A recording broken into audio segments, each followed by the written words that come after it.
जी हाँ दोस्तों, स्वागत है आप सब लोगों को हमारे YouTube चैनल गोल क्रैकर पॉइंट्स पर। गुड मॉर्निंग, नमस्कार, सत श्री अकाल, अस्सलाम वालेकुम। आप सभी भाइयों और बहनों को हमारे गोल क्रैकर पॉइंट्स पर स्वागत है।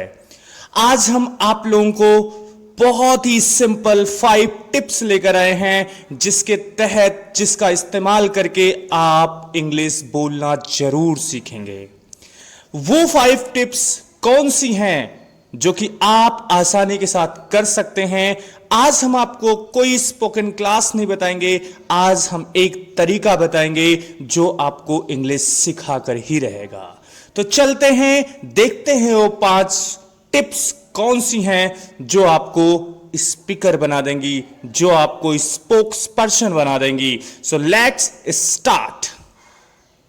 जी हां दोस्तों, आज उन 5 टिप्स में सबसे पहली टिप्स की शुरुआत करते हैं और सबसे पहली टिप्स है लिसनिंग। जी हां, लिसनिंग ये आपके लिए बहुत ज्यादा इंपॉर्टेंट है अगर आप इंग्लिश बिना रुके बिना डरे बोलना चाहते हैं तो।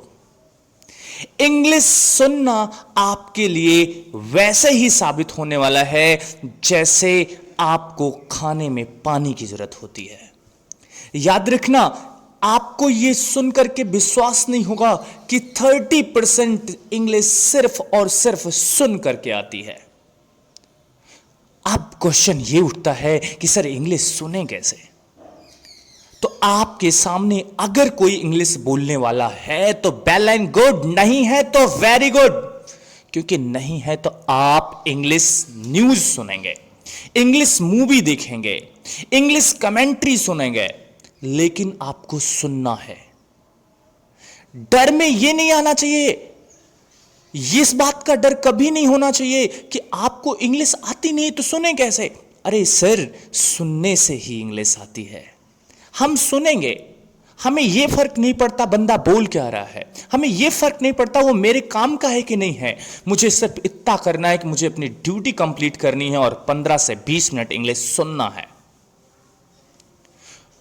मैं आपको बिलीव दिलाता हूं, अगर आज से आपने इस टिप्स को अपनाया तो मैं सिर्फ ये उनके लिए नहीं बोल रहा हूं कि जिनकी इंग्लिश अभी बहुत ज्यादा वीक है और वो इंग्लिश में अपना कदम रखना चाहते हैं।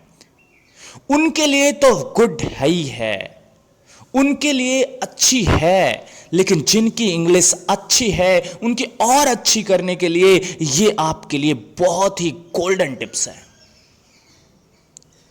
आप मेरे विश्वास करें और आज से इस टिप्स को अपनाएं। विद इन 15 डेज आप देखेंगे आप में चेंजेस क्या आ रहे हैं। आगे मुझे कहना नहीं होगा, करते जाओगे। कहते ना माहौल छोड़ दिया इसलिए बदल गया। माहौल यही है, इंग्लिश बोलना बंद कर दिया, इंग्लिश सुनना बंद कर दिया। आप इंग्लिश सुनते रहो, कंटिन्यू रहो, आपको इंग्लिश बहुत जल्दी आती है। चलते हैं अगले टिप्स के लिए। दूसरा टिप्स है, दूसरी गोल्डन टिप्स है हमारी रीडिंग। जी हां, रीडिंग भी उतनी ही इंपॉर्टेंट है जितनी कि लिसनिंग। याद रखना, अब आपके समझ में यह आएगा कि सर रीडिंग क्या करती है। सर रीडिंग से आपकी फ्लुएंसी बनती है, आपकी स्पीड बनती है। तो जो बंदा अपनी इंग्लिश में स्पीड देना चाहता है, फ्लुएंसी लेना चाहता है, उसको इंग्लिश पढ़ना चाहिए। कितनी देर? 10 से 15 मिनट। याद रखना, अभी यहां कुछ लोग क्वेश्चन ये करेंगे कि सर मुझे इंग्लिश पढ़ना भी नहीं आता। तो जो छोटे छोटे वर्ड हैं वो तो आते हैं ना सर। ये मत सोचना जो आप पढ़ रहे हो वो सही है कि गलत है। जब ये सोचने लगोगे तो डर दिमाग में आ जाएगा और इंग्लिश पढ़ना छोड़ दोगे। नहीं सोचना है, सिर्फ पढ़ना है, टाइम पूरा करना है 15 मिनट। फ्लुएंसी आएगी इससे और बहुत स्पीड में बोलोगे इंग्लिश।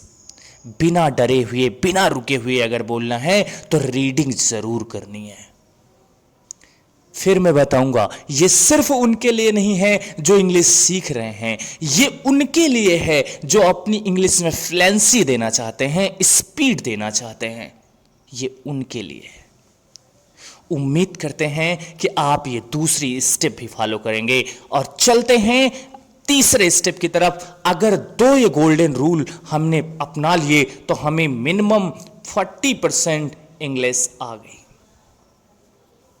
लेकिन अब चलते हैं, इंग्लिश को और अच्छी बनाते हैं, और तीसरा स्टेप, तीसरा टिप्स, तीसरी golden tips, that is speaking. Yes, अब आपके दिमाग में बहुत बड़ा संशय होगा कि सर इंग्लिश आती नहीं, आप स्पीकिंग की बात कर रहे हो। जी हां, मैं ये स्पीकिंग की बात ये नहीं कर रहा हूं कि जाओ आप किसी से बोलना शुरू कर दो। मैं ये कह रहा हूं कि आप अपने दिमाग से कोई टॉपिक लो जो आप हिंदी में कर रहे हो, आप अपने मुंह में बड़बड़ाओ इसको। कहते ना, खुद से बोलो, किसी को सुनाओ नहीं, अकेले में बोलो। देखो, सोचो, दिमाग में एक चीज होना चाहिए कि मैं ऐसे बोलूंगा, ऐसे करूंगा। वो चीज आपके दिमाग में आना चाहिए बोलने के लिए।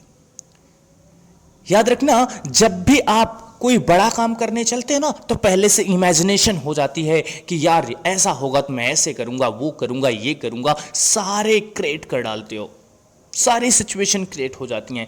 ऐसी स्पीकिंग की भी होनी चाहिए कि जब मैं इंग्लिश बोल लूंगा, जब मैं इंग्लिश सीख लूंगा तो ऐसे बोलूंगा, यहां पे ऐसे बोलूंगा। वो खुद बड़बड़ाओ, खुद से बोलो, खुद से काम करो। और जिस दिन आपने इस काम को करना शुरू कर दिया, उसी दिन आप बताओगे सर हमारे अंदर से डर दूर हो गई। तो याद रखना, हेजिटेशन रिमूव करने का सबसे अच्छा तरीका है स्पीकिंग। स्पीकिंग सबसे अच्छा तरीका है, और ये खुद से करना है, किसी को दिखाना नहीं, कोई सुन ना पाए, ये उससे करना है। स्टार्ट करना, बोलना। ओके, ये तो हुई तीसरी टिप्स। चलते हैं चौथे टिप्स की तरफ। लास्ट तक जरूर देखना, लास्ट वाली टिप्स सबसे ज्यादा इंपॉर्टेंट है। नेक्स्ट टिप्स है आपकी टॉकिंग। यस, अब बात फंसती है टॉकिंग वाली। इन 3 स्टेप से आपको इतनी इंग्लिश आ गई ना, 3 स्टेप्स डेली फॉलो करोगे तो इतनी ज्यादा इंग्लिश आ जाएगी कि आपको ये आसान लगने लगेगा। लेकिन इसका भी जिनको इंग्लिश आती है उनके लिए भी तरीका बताऊंगा, जिनको इंग्लिश नहीं आती उनको भी तरीका बताऊंगा। जिन्होंने इंग्लिश शुरू किया है, मैं उनको कह रहा हूं, घर में आपके पास मोबाइल होगी, कस्टमर केयर का नंबर भी होगा, मिला दो कस्टमर केयर के पास। लैंग्वेज चूज करना तो हिंदी मत चूज करना, इंग्लिश चूज करना। तब मिलाना कस्टमर केयर के पास जब आपको कोई काम नहीं है, आपने इंग्लिश सीखने के लिए उसके पास कॉल किया है। तो याद रखना, हमें कोई जानकारी नहीं चाहिए, हमें इंग्लिश बोलना है। अब उस बंदे को कॉल करना, फोन रिसीव करेगा, तुरंत स्टार्ट हो जाना, अपनी बातें छोड़ते चले जाना। वो कुछ भी बोलता है, yes mister, tell me something about your problem, say me your problem, just forget him, भूल जाओ उसको, whatever he is saying, just speak whatever you want. जो चाहते हो वो बोलो, बोलते जाओ, बात करते जाओ। नहीं समझ में आता, डजंट मैटर। और याद रखो, वो अगर आपको नहीं आता तो आपकी इंसल्ट भी नहीं कर पाएगा। ना तो आपके फ्रेंड्स से बता पाएगा, ना तो आपको पेरेंट्स से बता पाएगा, ना तो आपके रिलेटिव्स से बता पाएगा, ना तो आपके टीचर्स से बता पाएगा। आपको इंग्लिश इस तरीके से आ जाएगी। और जिनको इंग्लिश आती है वो जरूर उससे बातें करें, डेली आधे घंटे बात करें, कोई भी टॉपिक बना लें, कोई भी अपना एक एक्सक्यूज ले लें, लेकर बैठ जाओ, बात करो उससे। याद रखना, इस काम को करने से इंग्लिश बहुत मजबूत होगी। Let's move next and the last tips, which one is writing. Yes, writing. अब लोग तो कहेंगे सर राइटिंग से सिर्फ आपकी राइटिंग अच्छी होती है, देखने में अच्छी लगती है, बोलने से क्या फायदा है? सर, इसको करने से आपको गलतियां नहीं होगी बोलने में। जो भी आपके दिमाग में आता है ना, पहले उस सेंटेंस को हिंदी में लिखो और फिर उसका इंग्लिश बनाओ, खुद से बनाओ। जो दिमाग में चलता है वो लगाओ, बनाओ। अगर आप इस काम को करना शुरू कर दिए तो आपको इंग्लिश गलत नहीं होगी, आप इंग्लिश गलत नहीं बोलोगे, आप इंग्लिश ग्रामेटिकली करेक्ट बोलोगे। कहते ना, इंग्लिश बोलने में और इंग्लिश लिखने में बड़ा अंतर होता है। आज हम उसको भी एक बना रहे हैं, अंतर नहीं होगा। ग्रामर एंड स्पीकिंग दोनों आपको हम सिखाएंगे, कभी मत सोचना दोनों अलग होगी जब आप इस काम को करने लगोगे। याद रखना, जिनकी इंग्लिश बहुत अच्छी है, जिनकी इंग्लिश अच्छी है, वो भी इस काम को करेंगे, क्योंकि गलतियां सबसे होती हैं और गलतियां कम से कम हो, इसको करने के लिए आपको सबसे बड़ी स्टेप है, सबसे बड़ी टिप्स है राइटिंग। आज आपको मैंने 5 टिप्स बताए। इन 5 टिप्स को फॉलो करने के बाद अगर 15 डेज, अभी 8 क्लास बाकी है, 15 क्लास में आपको हम इंग्लिश बोलना सिखा ही देंगे, लेकिन अगर आप मुझे फॉलो करोगे तो। नहीं तो मैं कसम तो खाया नहीं हूं कि आप बोल के ही जाओगे। भाई जब आप कोशिश ही नहीं करोगे, क्या आपकी जुबान से थोड़ी ना निकलवा लेंगे हम। अब आप बैठ ही गए हो, आप सिखा के देख लो, तो फिर तो नहीं कर सकता भाई, तब तो मैं हार मान जाऊंगा। लेकिन अगर आपने थोड़ा सा भी साथ दिया मेरा, तो इंग्लिश बोलने से आपको कोई नहीं रोक सकता। उम्मीद करते हैं आज से आप इन 5 टिप्स का फॉलो करके आप इंग्लिश सीख ही जाओगे। All the best, do practice, keep practice and meet you after 15 days. 15 दिन बाद मिलेंगे। कैसे बोलते हो, तब तक ख्याल रखना, घर से बाहर मत निकलना, जरूरत पड़ने पर ही निकलना। Okay guys, bye bye, have a nice day.